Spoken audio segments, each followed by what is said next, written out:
부활의 주님을 만난 사람들이 초대교회에 나타나는 현상은 자기 모든 소유를 다 팔아서 사도들의 발 앞에 두니라. 사도행전 4장에 보면 그렇게 나와 있습니다. 그만큼 초대교회 사람들이 부활하신 예수님을 만나고 나니까, 부활하신 예수님을 친히 목격하고 나니까 우리가 현세적인 이 지금 살고 있는 이 생이 전부가 아니구나, 마지막 내세가 있다는 것을 깨달았습니다. 그래서 자기의 전 소유를 다 바치고 그 전도자, 복음 전도자가 된 사람도 있죠. 그런 것처럼 초대교회의 강령은 예수 그리스도는 하나님의 아들로서 십자가에 못 달려 죽으시고 나를 부활하셨다. 그래서 항상 그들은 예수는 부활하셨다라는 것이 그들의 초대교회의 어떤 제일 큰 복음 전도의 강령이었다, 그렇게 말할 수 있을 것입니다. 그래서 우리 신앙교회 사도 바울도 우리가 만약에 이 생뿐이면 부활의 소망이 없다면, 부활이 없다면 너희는 이 생에서 가장 불쌍한 사람이다. 그리고 우리가 저런 것도 전부 다 필요 없는 것이다. 만약에 이 생뿐이라면, 부활이 없다면 우리는 일종의 사기꾼과 같은 것이다. 종교 사기꾼이다, 부활이 없다면. 부활이 있기 때문에 우리는 거기에다 모든 소망을 다 건다, 그렇게 사도 바울이 증거한 것처럼 부활은 대단히 소중한 것입니다. 그래서 오늘은 부활이 없다는 사람들, 그리고 부활이 있다는 사람들에 대해서 우리가 이 부활주의를 맞아서 큰 은혜 받는 귀한 시간이 되기를 소망합니다. 또 반가운 소식은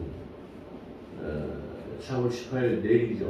18일 내일부터는 지금까지 규제했던 거리두기, 시간 제한, 인원수, 이런 것들이 전부 다 철폐되어 가지고 인원수, 거리 제한, 시간, 이런 것들이 전부 없어져서 과거의 자유로운 그런 모습으로 다시 돌아가려고 합니다. 그래서 이제 교회도 모이는 것, 이 성가대 모이는 것, 기도 모이는 것, 이런 것들을 자제해 왔었는데 이제 모든 것을 다 벗어버리고 부활의 소망과 함께 이 부활주의를 기점으로, 이 부활주의를 지나면 부활하신 예수님과 함께 18일부터는 종교적인 자유, 신앙의 자유를 누릴 수 있는 그런 복된 삶이 되어졌으면 좋겠습니다. 부활주의를 그러면 아마 저뿐만이 아니라 모든 설교자들이 좀 고민을 할 겁니다. 매번 돌아오는 부활주의, 추수감사절, 또 성탄절, 똑같은 주제를 가지고 설교를 해야 되기 때문에, 다른 때 같으면 주제가 좀 많이 있기 때문에 상관이 없습니다. 그런데 아마 저도 마찬가지고 부활주일만 되면, 추수감사절만 되면, 성탄절만 되면 똑같은 주제 가지고 뭘 친구해야 되나, 작년에 했던 거 아니냐, 이렇게 생각하는 그런 경향이 있습니다. 그래서 오늘은 좀 부활이 없다고 하는 사람들에 대해서 좀 논증하는 그런 시간이 되었으면 좋겠습니다. 누가복음 20장 27절에서 40절에 보면 사두개인이라고 하는 사람이 와가지고 지금 예수님에게 주님께서 가르치신 교리, 부활에 대한 교리가 틀린 것이 아닙니까? 지금 그것을 얘기하고 있죠. 근데 우리는 지금 이 사두개인이라고 하는 사람이 예수님께 나와서 주님께서 가르치신 부활의 교리는 맞지 않습니다. 그런 것을 앞서서 우리가 생각해 보면 그 부활에 관한 논쟁에 앞서서 이 지금 20절로부터, 그러니까 누가복음 20장 20절로부터 26절에서는 유대 종교 지도자들이 납세에 관한 정치적인 논쟁을 통해서 예수님을 궁지에 빠뜨리려 했던 계획의 수포로 돌아갔어요. 그러니까 유대 종교 지도자들이 예수님을 이 납세, 다시 말하면 세금을 걷어가지고 로마 정부에다 내는데 예수님께서 만약에 이 세금의 문제를 어떻게 말씀하실까? 로마 정부에다 세금을 내지 말아가 하시면 그걸 빌미로 삼아가지고 로마 정부에다가 고발을 해가지고 아마 궁지에 빠뜨리려고 했을 거예요. 그래서 그 세금의 관계 문제에서 납세의 문제에 대해서 예수님을 궁지로 몰아넣지 못하니까 어떻게 하면 예수님을 좀 궁지로 몰아넣을 수 있을 것인가? 자, 그렇다면 부활의 문제는 어떻게 주님께서 말하신가 한번 생각해보자. 한번 우리가 함정에 빠뜨려보자. 궁지에 좀 몰아넣어보자. 이렇게 지금 사두개인이라는 사람들이 지금 예수님이 와서 묻고 있다는 것입니다. 그래서 계속해서 본문에서는 사두개인들이 나서서 부활의 문제를 통해서 예수님을 공격하는 장면이 소개되고 있습니다. 우리가 잘 알다시피 유대 종교, 유대인 나라라고 하는 이 유대 종교는 두 축이라고 할 수 있는 두 축. 하지만 유대 종교를 이끌어가는 두 개의 축, 마치 그 마차가 양쪽의 수레바퀴를 통해서 이끌고 가는 것처럼 유대 종교를 이끌어가고 있는 축이 두 개의 축이 있는데 그 두 개의 축 중에 하나는 이 사두개인, 그리고 하나는 바리새인들이라고 성경은 말하고 있죠. 근데 이 사두개인들은 당시 로마 정부와 매우 우호적인, 유화적인 태도를 취하고 있어요. 그러니까 그 유화적인 관계를 맺고 있을 뿐만 아니라 매우 현실적이고 합리적인 경향의 사람들인데, 그러니까 이 사람들은 현실에 적응하는 능력이 아주 탁월한 현실적인, 다시 말해 지금 로마 정부의 힘을 갖고 있기 때문에 우리는 그들과 유화 정책을 쓰지 않으면 살아남기 힘들다. 우리는 그들과 화친하지 않으면 우리의 재산도 우리의 종교적인 것도 어떤 탄압을 받을 수밖에 없다. 그렇기 때문에 우리는 그들과 유화적인 태도를 취해야 된다. 그래서 매우 우호적인 그리고 현실적인 합리적인 경향의 사람들이 바로 이 사두개인들입니다. 근데 이 사두개인들은 대부분이 예루살렘의 귀족들로 구성되어 있어요. 예루살렘에 살고 있는 매우 귀족들일 뿐만 아니라 대부분의 대제사장들이 이 사두개인 파에 속해 있어요. 그러니까 종교적으로 가장 큰 힘을 가지고 있는 사람, 대제사장들, 그리고 많은 재산을 가지고 있는 귀족 중에 한 사람들이 이 사두개파 사람들이에요. 그런다고 한다면 이 바리새파 사람들은 당연히 나면서부터 자기를 하나님 앞에 헌신하겠다라고 하고 금식하고 그 율법을 지키기 아주 정확하게 잘하는, 어떻게 보면은 그 유대 종교의 열심당원이었다라고 말할 수 있을 것입니다. 그래서 이 바리새파 사람들과 이 사두개파 사람들이 이 두 개의 유대 종교를 이끌어가는 사람들이다, 그렇게 말할 수 있을 거예요. 이들은 유대주의적, 이 사두개파 사람들은 특별히 유대주의적인 전통을 벗어버리고 모세 오경만을 인정하며 교리적으로는 내세, 다시 말하면 사후세계를 말하죠. 교리적으로는 내세와 부활 혹은 내세적인 것은 부활 혹은 천사나 사단과 같은 영적 존재를 믿지 않았고 인간의 자유의지를 강조했던 사람입니다. 특별히 사도행전 23장 8절에 보면 이는 사두개인들은 부활도 천사도 영도 없다고 말하나 바리새인들은 다 있다고 시인함이로라, 그렇게 증거하고 있습니다. 오늘 이들의 질문은 계대 결혼과 부활을 관련시킨 신학적인 측면과 교리적인 측면을 볼 수 있습니다. 그러니까 다시 말하면 어떤 사람이 지금 여기서 말하는 것은 계대 결혼이라는 건 뭐냐면은 어떤 큰 형이 장가가지고 결혼을 해서 살아요. 근데 아이를 낳지 못하고 형이 죽어버렸어요. 그러면 그 아우가 그 대신 다시 결혼을 해가지고 아이를 낳아서 그 형의 대를 이어주는, 마치 우리나라의 옛날에 보면 양자와 같은 제도와 비슷하죠. 조금 틀리긴 합니다만 거의 비슷해요. 왜냐하면 거기는 계대 결혼법이라는 것을 통해서 그 형의 대를 이어주는 역할을 하고 그 자녀를 낳아가지고 그 혼자 살아가는 가부의 어떤 그런 어떤 권위와 재산이나 어떤 것들을 멸시당하는 것을 보호해 주기 위한 것이 계대결혼법이다. 그렇게 말할 수 있을 것이에요.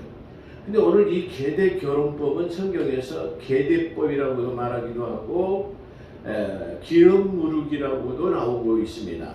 그러니까 룻기서에서는 엘리멜렉이라는 사람이 나오미라는 여인과 함께 두 아들을 데리고 예루살렘에 큰 기근이 들자 모압으로 내려가 버렸어요. 나오미가. 그래서 모압으로 내려갔는데 모압으로 가서 살다가 엘리멜렉이라고 하는 자기 남편이 죽어버렸어요. 근데 말년과 기련이라고 하는 두 아들을 장가을 했는데 두 아들 역시 얼마 있다가 죽어버렸어요. 그러니까 나오미와 그 다음에 룻과 그 다른 자부와 이 세 사람만 낳게 됐어요. 그래서 룻과 자기 두 번째 그 자녀들에 대해서 자기의 가장 가까운 친족 중 마치 말년과 기론의 동생이 있다면 계대를 이어야 주는데 아들이 없어요. 형제가 없어요. 그렇다고 형제가 없다면 그 다음에 사촌이 그 대를 잇는 거예요. 이런 식으로 해갖고 가장 가까운 친족이 계대, 기업무르기를 해주는 거예요. 그것이 바로 룻기서에서 나오는 보아스라는 사람을 통해서 기업무르기가 바로 이루어지는 계대법이 이루어지는 것을 소개하고 있다. 그렇게 말할 수 있을 것입니다. 그래서 오늘 이들의 질문은 계대 결혼과 부활을 관련시킨 신학적인 측면과 교리적인 측면이라고 볼 수 있을 것입니다. 계대법이라는 것은 제가 조금 전에 말한 것은 결혼한 형제가 후손을 보지 못하고 죽었을 경우에 다른 형제가 죽은 형제의 아내를 취하여 형제의 대를 잇고 여자를 부양하는 제도입니다. 이 계대결혼법은 계대법 또는 기업무를자 등으로 창세기 38장을 보면 유다가 장가를 가지고 아들을 낳았는데 맨 큰 아들이 엘이었어요. 두 번째 아들은 오난이었어요. 세 번째 아들은 셀라라는 아들을 낳았는데 첫 번째 아들인 엘이 장가를 갔는데 죽어버렸어요. 그래서 그 두 번째의 아들인 오난이 다말에게로 들어가서 대를 이어야 되는데 그것도 하지 못했어요. 그런데 세 번째 이 셀라를 다말의 남편으로 줘야 되는데 아직 이 셀라는 장성하지 못한 미성년자였어요. 그렇기 때문에 그를 주지 못하고 그 다말을 자기 집으로 친정으로 돌려보내고 셀라가 나중에 장성해서 이제 남자 구실을 하게 되면 그때 너를 부를 것이다 그랬어요. 그런 내용, 다시 말하면 그런 계대 결혼법에 대해서 창세기 38장은 유다와 다말에 대해서 잘 설명하고 있습니다. 그래서 유다와 다말의 관계에서 첫째 아들 엘과 둘째 아들 오난, 셋째 셀라를 통해 잘 나타나 있으며 또한 룻기서에서 제가 조금 전에 설명한 것처럼 보아스와 누색에서 설명하고 있는데 기업무를자, 아까 설명한 것처럼 나오미의 남편 엘리멜렉과 가장 가까운 친족의 계대 결혼법을 말하고 있습니다. 그러니까 엘리멜렉과의 가장 가까운 계대법을 이룰 사람이 누구냐 그러면 바로 누구냐면은 보아스라는 사람이다. 근데 보아스라는 사람 앞에 먼저 한 사람이 있었어요. 그 사람이 자기 의무를 다해야 되는데 만약에 이 사람이 자기 의무를 죽은 저 사람을 내가 부양하려면 골치 아프단 말이야. 근데 내가 안 하려면은 재판장에 끌고 가가지고 나는 이 기업물을 계대 결혼법을 하지 않겠다라고 선언을 해요. 그러면 그를 신발을 벗게 하고 던져오면서 침을 뱉으며 침을 뱉는 그런 관습이 있어요. 그러니까 신발을 벗어서 던져버리면 나는 기업물을 의무를 하지 않겠다 그러면은 그 법정에서 그 기업무르기를 하지 않겠던 사람한테 침을 뱉어가지고 그렇게 조서를 보내는 그런 관습이 있다고 성경에서 증거하고 있죠. 그래서 이 엘리멜렉의 가장 가까운 계대물법이 바로 보아스라는 룻기서에 나오는 내용이죠. 그러므로 사두개인들은 모세 오경만을 신봉해요. 모든 사람들 이게 많은 역사서와 다른 책들이 있죠. 근데 그런 많은 역사서가 있었음에도 불구하고 그들은 그것을 선지서 역사서가 있지만 그들은 그걸 믿지 않고 단지 모세 오경만을 신봉한다. 사두개인들은. 그래서 신명기 그것은 다시 말하면 지금 이 사두개인들이 부활에 관한 것을 가지고 예수님의 가지고 지금 묻는 것은 모세 오경인 신명기 25장 5절에서부터 10절에 나와 있는 그런 내용들이에요. 아까 우리가 채택한 본문의 내용이 첫 번째 아들이 일곱 형제가 있었는데 일곱 형제들이 다 그렇게 하다가 다 죽어버렸으니 지금 이 여인이 만약에 나중에 부활한다고 하면 누구의 아내가 돼? 다 같이 살았는데 누구의 아내가 됩니까? 그래서 주님께서 가르치신 부활은 지금 논리적으로 맞지 않습니다라는 것을 지금 반박하기 위해서 말하고 있다. 그 내용 속에서의 부활의 참 모습이 오늘 들어있기 때문에 이 오늘 채택한 본문이다. 그렇게 말할 수 있을 것입니다. 그래서 이 사두개인들은 모세 오경만을 신봉하는 자들답게 신명기 25장 5절에서 10절에 기록된 모세의 규례를 제시하면서 만약 바리새인들이나 주님께서 말씀하신 부활이 있다면 부활 후에 계대 결혼을 한 사람들의 혈통관계는 어떻게 되는가에 대하여 질문을 제기하고 있는 것입니다. 지금 모세 오경에 언급된 계대 결혼법의 제도를 근거로 예수님께서 가르치시는 부활의 교리가 논리적으로 모순이 있습니다. 맞지 않습니다라고 밝힘으로써 예수님의 가르치시는 교리 자체를 무너뜨리려는 의도인 것을 우리가 알 수가 있습니다. 만약에 그렇다고 한다면 주님께서 이것에 대해서는 질문에 답변하지 못할 것이다. 공격에 빠질 것이다. 그래서 예수님이 가르치시는 저 부활의 교리를 무너뜨려서 더 이상 부활이 없다라고 말하는 자기들의 사두개인들이 전하는 교리, 다시 말해 부활이 없다고 천사도 없고 영도 없고 바로 자유주의적인 현세만이 있을 뿐이다라고 하는 저들의 교리에 부합되게 하려고 하는 이 사두개인들의 어떤 계략을 볼 수 있을 것이다. 그렇게 말할 수 있어요. 그런데 오히려 이 사두개인들의 질문은 몇 가지 오류를 지니고 있습니다. 첫 번째로는 그들의 성경을 편협하게 인용해서 이미 부활이 없다는 결론을 내린 후에 질문하였기 때문에 현세와 내세를 동일한 상태로 내게 전제한다라는 것입니다. 다시 말하면 현세에 결혼하고 아이가 딸을 낳는 것에 대한 그리고 먹고 마시고 이렇게 재산을 취부하고 이렇게 살아가는 것 내세라고 하는 저 사후세계에도 마찬가지일 것이다라고 사후세계에서도 만약에 부활한다면 결혼하고 장가가고 먹고 마시고 다시 말하면 아이를 낳고 그런 모습이라고 한다면 그 혈통관계가 어떻게 될 것인가라는 것을 생각하는 그래서 현세와 내세를 동일하게 생각하는 그런 지금 그런 지금 잘못된 생각을 가지고 있다 이런 말이에요. 그래서 그 잘못된 생각을 주님께서 지금 사후의 세계, 부활한 이후의 세계가 어떠한 모습인가를 지금 말씀해 주고 있어요. 너희가 성경을 곡해했다, 오해했다 말이야. 죽은 부활의 후에는 시집 가지도 않고 장가도 가지 아니하고 어떻게 해요? 마치 천사와 같은 영적 존재로서의 존재하고 있다. 그러니까 지금의 우리의 육신의 몸을 가지고 있는 상태의 모습과는 부활 후의 모습이 조금 다를 것이라는 것을 주님께서 지금 말씀해 주고 있어요.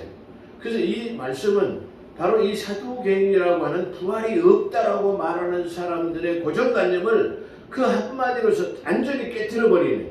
다시 말하면 너희 이 우매한 자들아 너희가 지금 부활한 후에의 삶이 이 내세와 다시 말하면 이 현세와 내세가 완전히 똑같은 줄로 착각하고 있느냐? 그렇지 않다라고 말하는 것이에요. 오늘날 나와 여러분들도 부활하고 난 다음에 우리가 대부분 여기서 가지고 있는 사고방식이 사두개인처럼 만약에 우리가 부활한다면 우리 똑같은 육신의 모습을 가지고 결혼하고 어떻게 아이를 낳고 그렇게 살아가는 것으로 생각해요. 근데 1차적인 부활에서는 그렇게 되지 않아요. 다시 말하면 새 하늘과 새 땅이 있어서 썩지 않을 영생체의 몸을 입을 때하고는 조금 차이점이 있다는 것을 지금 말하고 있다. 그렇게 볼 수 있어요. 그래서 현세와 내세의 동일한 상태를 전제하고 있기 때문에 이 사두개인들이 가지고 있는 사상이 다르다. 그렇기 때문에 오늘날 이 시대를 살아가는 많은 그리스도인들 가운데서도 이 사두개인과 같은 생각을 가지고 있는 사람들에 대한 그들의 고정관념을 깨트리기 위한 것이다. 그렇게 말할 수 있을 것입니다.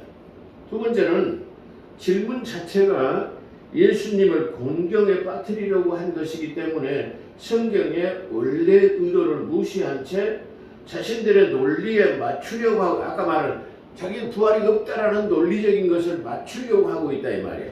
그래서 그것을 인용하는 것이 바로 신명기 25장 아까 말씀드린 5절로부터 10절의 계대 결혼에 대한 규정은 부활에 대해서 가르치기 위한 것이 아닙니다.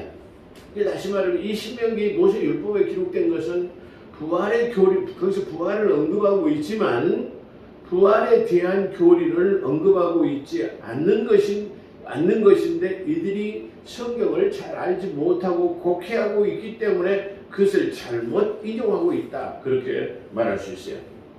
그래서 이 신명기 25장 5절로 10절의 계대 결혼에 대한 규정은 부활에 대해서 가르치기 위한 것이 아니라 여자의 인격이 무시되는 사회에서의 가부의 신분과 그의 남편에 속한 지파와 가문의 재산을 보호하기 위한 경제적 신분적 불평등을 막기 위한 것이었다.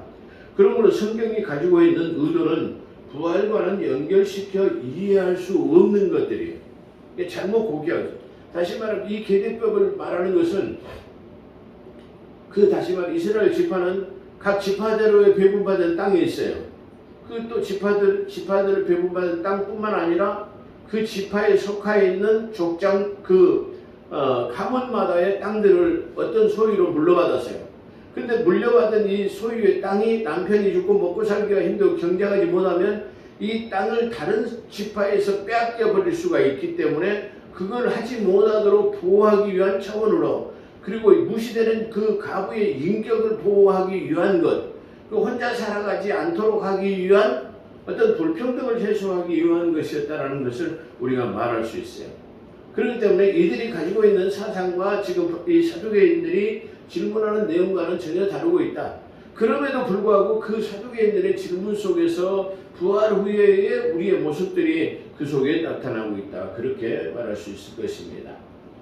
그래서 이 가문의 재산을 보호하고 경제적 신분적 불평등을 막기 위한 것이었으므로 성경에 가지고 있는 의도는 부활과 연결시켜 이해할 수 없는 것이다.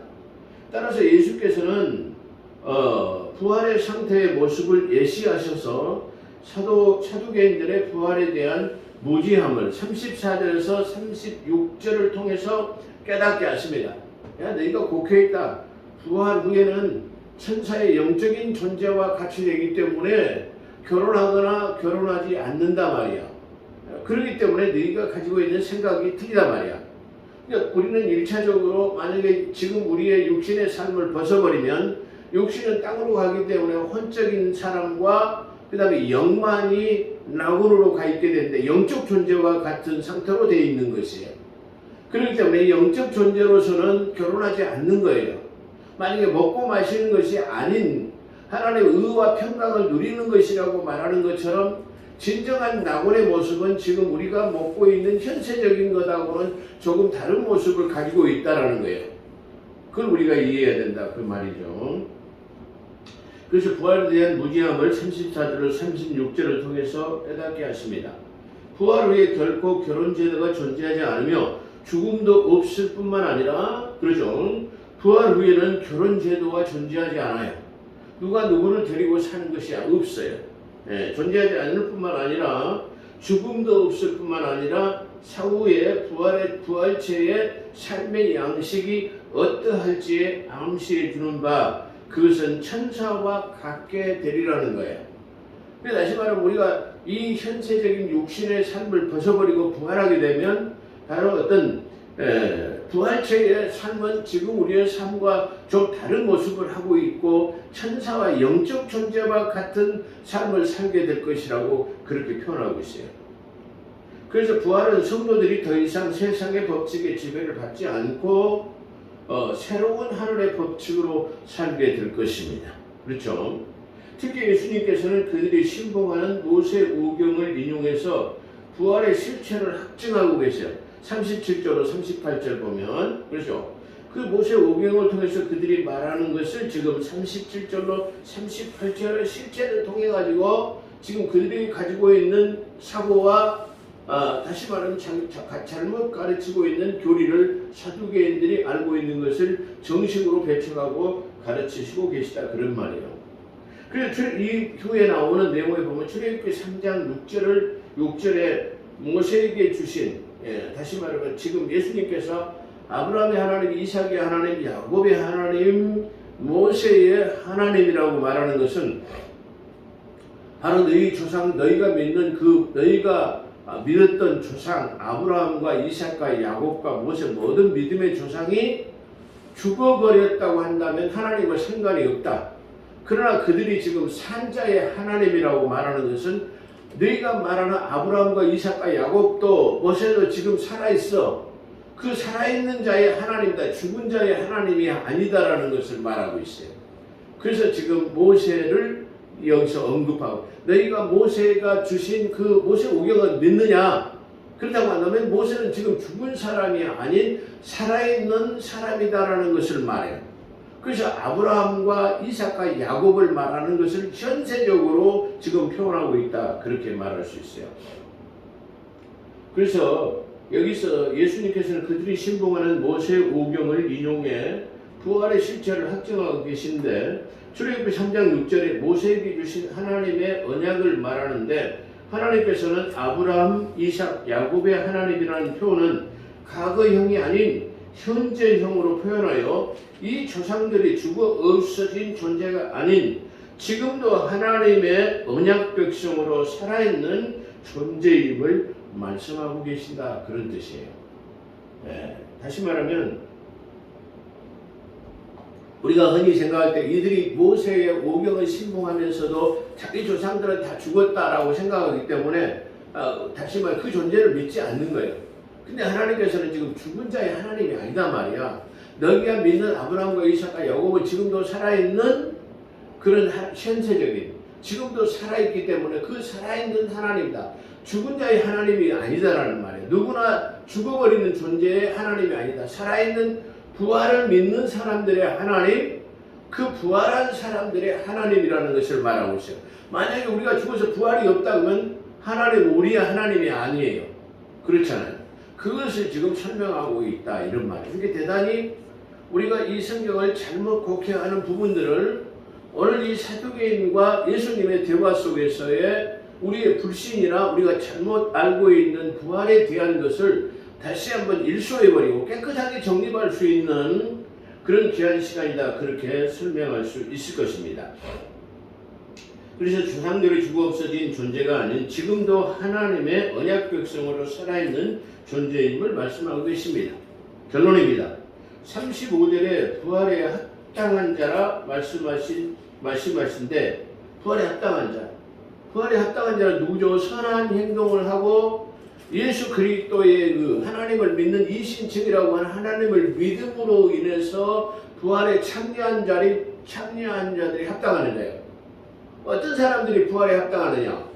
그러면 바로 예수 그리스도가 하나님의 아들 되심과 그분이 하나님의 아들로서 이 땅에 오셔서 깨끗한 피를 가지고 우리의 죄악을 위해서 다 피뿌림을 통해서 십자가에 못 달려 죽으시고 그 사망 권세를 이기시고 부활하신다는 사실을 믿는 사람들의 하나님이라는 거예요. 다시 말해 그것이 합당한 사람이라는 거예요. 오늘 우리 모든 포동교회 성도 여러분 그리고 한국교회 모든 성도들이 부활에 합당한 자들이 다 되게 되시기를 주의 이름으로 축원합니다. 이것은 어려운 것이 아니에요. 어떤 대가를 지불해야 하는 것이 아니에요. 우리의 마음의 문제예요. 너희 모든 것 가운데 너의 마음을 중시하라고 말해요. 잠언 4장 23절은 무릇 믿을 만한 모든 것 위에 너희 믿을 만한 모든 것 위에 너희 지킬 만한 것 모든 것 위에 뭘 지키라? 내 마음을 지키라. 생명의 근원에 의해서는 아니라. 이런 문제는 어디서 나는 거냐? 우리의 마음의 문제에서. 다시 말해 지극히 어려운 것이 아니라 모세가 말한 것처럼 이것이 저 하늘 높은 곳에 별처럼 떠 있어가지고 그걸 따다가 너희가 지키라는 것이 아니다. 그리고 이것은 마치 저 깊은 시멘의 바다 가운데 있어가지고 그것을 가져다가 지키라고 한 것이 아니라 심히 너에게 가까워 있기 때문에 그래요. 우리의 신앙이 머리하고 가슴과의 거리는 30cm밖에 안 된다고 해요. 사람들이 믿음을 머리에서만 믿기 때문에 그런데 30cm만 끌어내리라고 그래요. 그 말은 무슨 말이냐? 너희의 믿음을 가슴으로 뜨겁게 믿으라는 거예요. 진리는 머리에 있는 것이 아니고 가슴에 있는 것이 마음에 있다라는 말이에요. 그것을 말하고 그렇기 때문에 너희의 머리에서 생각하는 그 30cm 멀고도 가까운 것인데 30cm만 끌어내서 마음으로 믿으면 된다라고 하는 것을 말하고 있습니다. 그래서 결론은 35절에 부활에 합당한 자라고 말씀하시는데 믿는 자만이 부활합니다. 그리고 믿는 자만 부활합니까? 아닙니다. 다 부활합니다. 부활은 믿는 자나 믿지 않는 자나 다 부활을 합니다.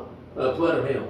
부활을 하는데 믿는 자는 영생의 부활로 믿지 않는 자는 영벌의 부활로 처하게 된다라고 성경은 증거하고 있어요. 그래서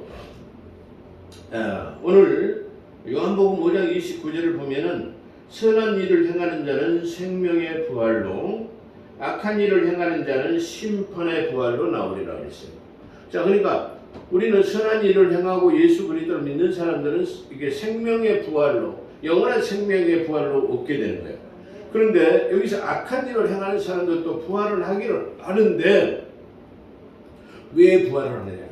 영원한 영벌에 들어가기 위해서 부활을 한다. 그렇게 증거하고 있습니다. 그래서 영벌은 어떻게 되느냐? 그것을 우리가 보면은 계시록 20장 13절로 15절에 보면 바다가 그 가운데 죽은 자들을 내어주고 또 사망과 음부도 그 가운데 죽은 자들을 내어주고 다시 부활한다 이 말이야. 바닷속에 빠져 죽은 사람, 모든 사람, 땅에 죽은 사람, 병들어 죽은 사람, 모든 이 사람들이 죽은 자들을 다 내어줘. 내어준다는 말은 다시 부활한다는 말이야. 부활하죠. 내어줌에 각 사람이 자기 행위대로 심판을 받고 백보자 심판을 말하죠. 성경에서는 두 가지 심판석을 말하는데 고린도전서 3장에 다시 그리스도의 심판석은 우리가 상급을 받기 위해서 가는 그리스도인들만 가는 심판석을 그리스도의 심판석이라고 말하죠. 백보자 심판은 영원한 형벌을 가서 영원한 불못에 떨어지기 위한 심판이 바로 이 백보자 심판이에요. 그래서 각 사람이 자기 행위대로 심판을 받고 백보자 심판이죠. 받고 사망과 음부도 불못에 던지우니 사망과 음부 다시 말하면 바다로 죽었든지 어디로 죽었든지 죽은 사람들에 대해서 다시 부활하고 어디로 던져져요? 사망도 음부로 불못에 던져오니 이것은 둘째 사망의 불못이라. 첫 번째 죽어가지고 부활해가지고 영원히 죽으로 들어가는 불못에 들어가게 된다. 이것을 두 번째 사망이라고 말한다. 이런 말이죠. 그래서 여기서 보면 너희가 예수 그리스도를 보면 두 번째 사망이 너를 해하지 못할 것이라고 말하는 내용이 바로 그런 것과 같습니다. 그 다음에 15절 누구든지 생명록에 기록되지 못하는 자는 불못에 던져우리라. 생명록에 기록되지 못하는. 그러니까 심판석에 보게 되면 책들이 놓여 있다고 하는데 책은 생명록과 바로 행위록을 말하는 것이죠. 그런 것처럼 그 생명록이라고 하는 것에 기록되지 못하면 바로 영원한 불못이라고 하는 지옥에 넘겨지게 될 것이다. 그래요. 자, 그렇다고 한다면 우리 그리스도인들 바로 아까 심판의 부활로 나온 사람들은 계시록에 이렇게 기록되어 있고요. 그 다음에 믿는 사람들은 그러면 어떻게 될 것인가? 믿는 사람들의 부활은 어떻게 될 것인가? 그러죠. 어떻게 될 것인가를 말하고 있어요. 요한일서 3장 1절에 보면 믿는 사람의 부활이죠. 보라, 아버지께서 어떠한 사랑을 우리에게 주사 하나님의 자녀라 일컬음을 얻게 하셨는고 우리가 그러하도다. 어떻게 우리가 하나님의 자녀라 일컬음을 받게 됐겠죠. 어떠한 사랑을 우리에게 줬죠? 어떠한 사랑입니까? 우리를 이처럼 사랑하사 독생자 예수 그리스도를 주셨으니 이는 저를 믿는 자마다 멸망에 이르지 않고 영생을 얻게 하려 함이라. 요한복음 3장 16절. 어떠한 사랑, 우리를 죽기까지 사랑하신 예수 그리스도의 십자가에 못 박혀 죽으신 그 사랑을 말하는 거예요. 그래서 또한 아버지께서 어떠한 사랑을 우리에게 어떠한 사랑을 줬냐 그러면 자기 아들 예수 그리스도를 십자가에 못 박혀 죽기까지 사랑하신 그 사랑, 그 사랑으로 인해서 우리가 하나님의 자녀로서 아버지라고 부를 수 있는 권세에 이르렀다. 그런 말이죠. 하나님의 자녀라 일컬음을 얻게 하셨는고 우리가 그러하도다. 하나님의 사랑. 그러므로 세상에 우리를 알지 못함은 그를 알지 못함. 세상에 그를 알지 못함. 다시 말하면 누가 이 사랑에 이게 동참하지 못하느냐. 그러면 예수. 세상에 그를 알지 못함. 누구를 알지 못함. 예수 그리스도를 알지 못했기 때문이다. 라고 설명하고 있어요. 그러므로 2절. 사랑하는 자들아 우리가 지금은 하나님의 자녀라. 지금 우리가 하나님의 자녀예요. 우리도 지금 하나님의 자녀예요. 그러나 장래에 어떻게 될 것은 아직 나타나지 아니하였는데 아까 말했죠.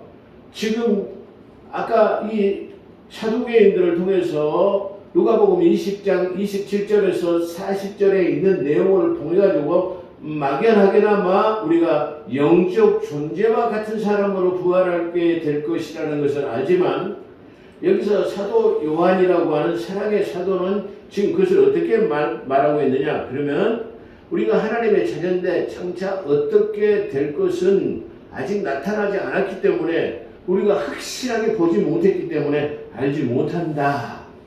그러나 그런 뜻이에요. 알지 못한다. 그러나 아직 나타나지 않아. 그러나 그가 나타내시면 되면 나타내심. 다시 말하면 재림하시게 되면 그런 뜻이에요. 네, 나타나시게 되면 그러죠. 그가 나타나심 재림하시게 되면 그런 뜻이에요. 재림하시게 되면 우리가 그와 같을 줄을 아는 것은 그와 같을 누가 돼? 예수님과 같은 모습으로 변화될 것이라. 할렐루야. 이게 진리예요. 자, 예수님은 그와 같은 모습으로 변한다고 하는데 우리가 마지막 이게 영성체로서의 부활의 모습으로 변형된다면 예수님은 33세의 젊은 나이로 되게 십자가에 못 달려 죽었어요. 그렇기 때문에 예수님의 부활하신 모습은 만약에 33세의 모습이에요. 물론 성경에서 여러 가지 추론을 가지고 있습니다. 여러 가지 모습을 가지고 있습니다. 예를 들어서 예수님이 이 땅에 오실 때의 머리는 모든 사람들이 성화를 그리는 예수님의 모습을 보면 긴 머리, 노란 머리의 아일랜드계의 다시 말하면 그 머리를 가지고 있어요.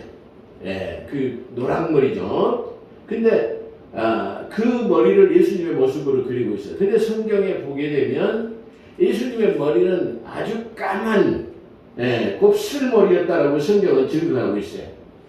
그러죠.